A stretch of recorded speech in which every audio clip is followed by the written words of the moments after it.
Tell me, Stan. Tell me, what should I do? Huh? Why does he keep repeating his own name? Surely not. Even I've never heard tell of a second Stanley. Oh, Stanley.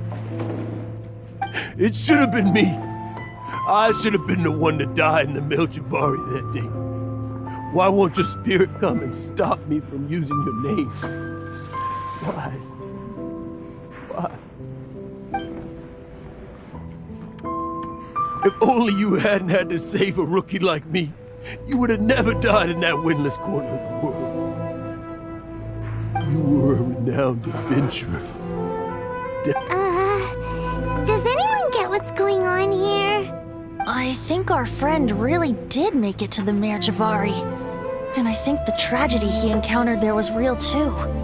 But the real adventurer, the real Stanley, that was his partner, not him.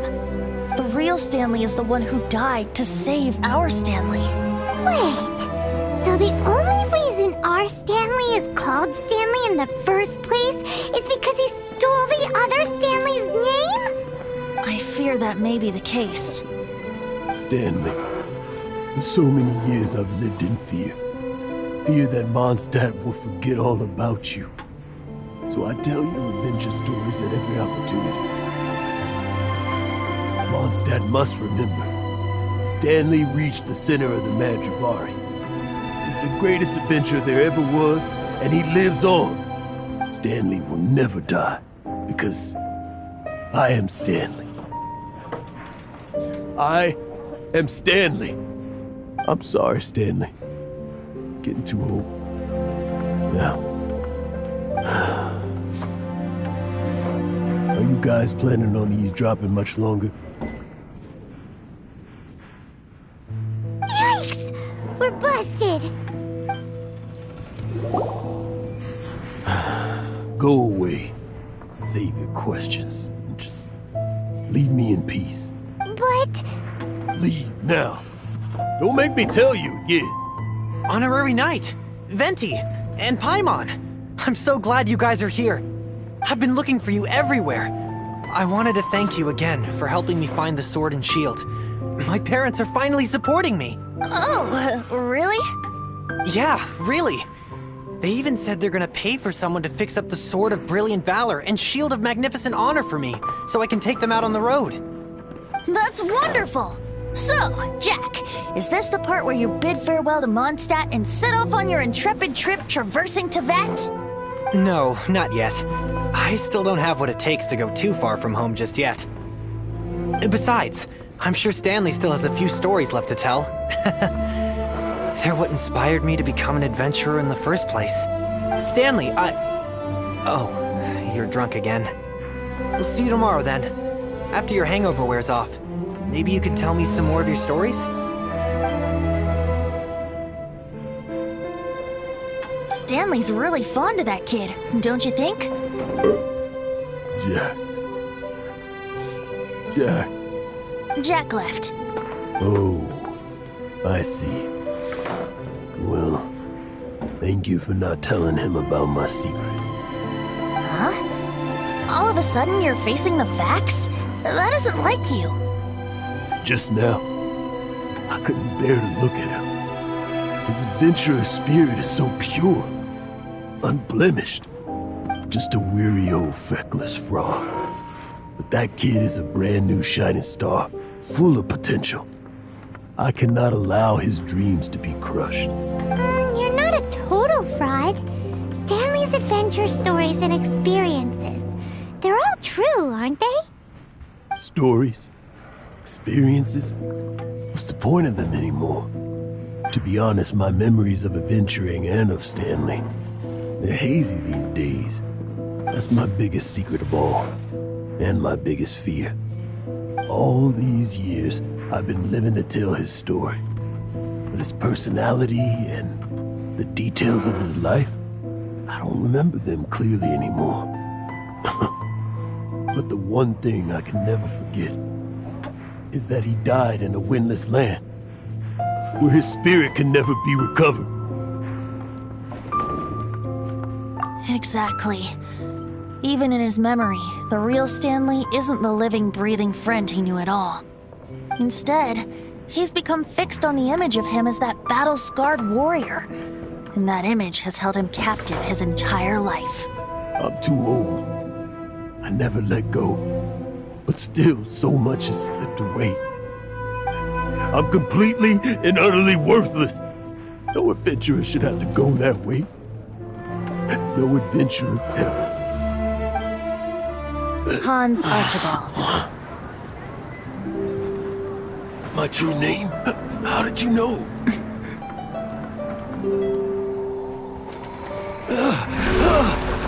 The wind! I can hear the wind blowing in the Mare Javari.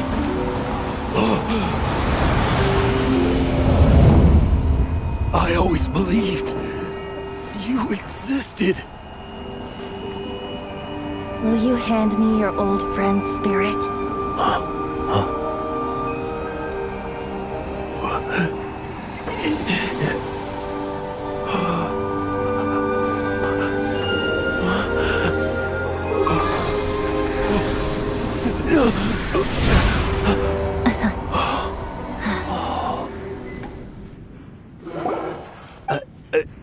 I can't believe it.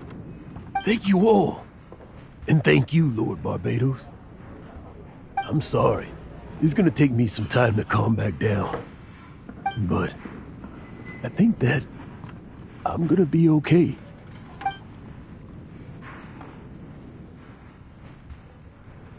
Ah, wonderful! Stanley reconnected with his true self and Jack can finally go his own way. This calls for a celebration. And by celebration, I do, of course, mean libation. And by libation, you mean you're not leaving this tavern till you're too drunk to walk, right? No, the wine here's too expensive. Jack still owes me some wine, though. He promised me a rare vintage in exchange for helping him out, remember? I'll head off to fetch the wine. See you shortly. Let's meet at the usual place. Huh? Where's that supposed to be? Why has Paimon never heard of it? Hey! Hey!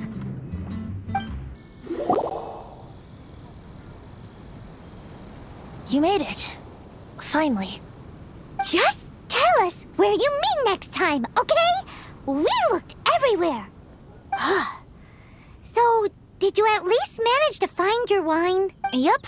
Well, sort of. Jack made it out to be a rare collector's edition vintage. When actually it's just a half bottle of regular cider. This takes me back. The first time I saw this view, I hadn't even taken on this form yet. It was about 2,600 years ago, before the world had come under the rule of the Seven. At that time, Old Mondstadt was ruled by a tyrant who sealed off the city's perimeter with a ferocious hurricane. Even the birds couldn't get in or out. Old Mondstadt? Oh, Paimon remembers! Nowadays it's known as Storm Terror's lair, right? You mentioned it before. That's right. The Tyrant of the Winds who once ruled from that tower was Decarabian, god of storms. Back then, I was but a wisp among the thousand winds. I wasn't a god of anything. I didn't even have a human form. I was just a tiny elemental being who lived in the wind, a gentle breeze bringing subtle changes for the better, or tiny seeds of hope. A tiny elemental being? Without a human form? Venti, do you mean you used to look different than you do now? Yep. My current form is not so different from the situation with fake Stanley. I took the form of a friend. In Old Mondstadt transpired the story to be told, where a tyrant ruled. I met a boy not that old. The lyre he played, and for a song he sought. But storm walls blocked blue sky. He was sincerely distraught. I do so wish to see the birds in flight, said he, his strong eyes filling with light. But his voice was lost in the howling wind's churn, for the whirlwind takes and gives not in return. The true sky and songs that cageless soar. Were they not wishes worth fighting for? So the boy turned, extending his hand. Let us cast down the tyrant and his walls from this land. The young boy raised then the flag of revolt, and I threw myself into freedom's tumult. Victorious were we who fought to be free. Gods fell, winds whipped, nations shook violently. In the smoke, a despot met his doom, and we watched as his great tower fell none too soon. Mondstadt began anew, the story passed down, and since then never has another worn its crown. So then what? What happened to your friend? Say, Paimon, do you wish to hear the next part of the story? Yes, of course! The suspense is killing Paimon!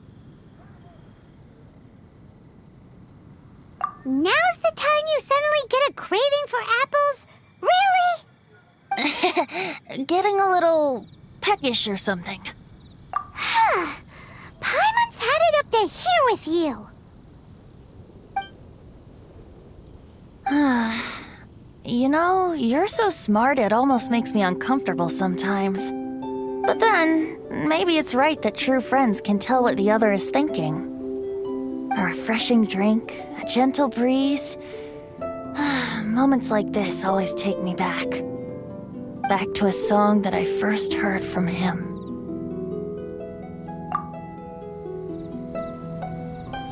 Fly, fly away. Like a bird in the sky. See the world on my behalf. To the heavens may you fly.